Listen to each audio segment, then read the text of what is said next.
السلام علیکم ګرانو دوستانو، نن به زه تاسو ته یو تازه او ډیر مهم خبر درکړم. د افغانستان قیس احمد په هکله باندې چې قیس احمد خپله نوې مرکه کې د پاکستان سوپر لیګ په هکله باندې څه ویلي دي. بل طرف ته به زه تاسو وایم چې ولې رشید خان او مجیب زادران پاکستان سوپر لیګ کې نه لوبیږي. کوم ملګری په چینل کې نوی راځي ټول نه مخکې خو دغه چینل در سره سبسکرایب کړئ. زه به تاسو ته وایم چې د افغانستان قیس احمد چې کوم د پاکستان رسنیو سره یوه مرکه کړې ده، تازه دغه مرکه کړې ده چې قیس احمد په دغه کې دا خبره کړې ده چې موږ ته د افغانستان کرکټ بورډ اجازه راکړې ده چې تاسو لاړ شئ او هلته په پاکستان سوپر لیګ کې ولوبېږئ. قیس احمد ورته دا خبره هم کړې ده چې زه ډېر خوشحاله یم چې کویټا ګریډیټ ټیم کې لوبېږم او اول ورته په پاکستان سوپر لیګ کې لوبېږم، نو ډېر زیات ایکسایټډ یم. یعنې ما نه صبر نه کېږي، زه غواړم چې زر تر زره پاکستان ته لاړ شم او هلته په پاکستان سوپر لیګ کې د خپل ټیم لپاره لوبه ترسره کړم. قیس احمد ورته دا خبره هم کړې ده چې موږ باید د کرکټ او د افغانستان کرکټ او د پاکستان کرکټ باید تعلقات موږ یو بل سره سم کړو،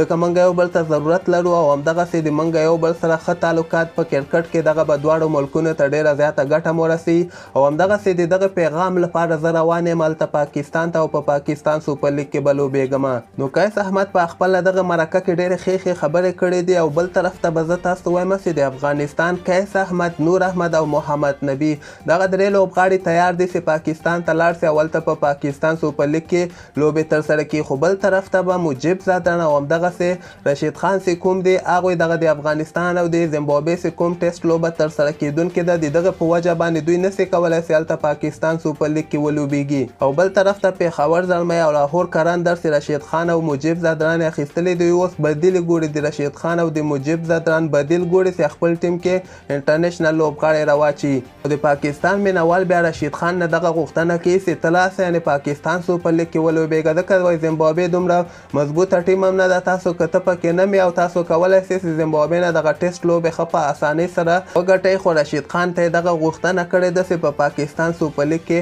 ولوبېږه.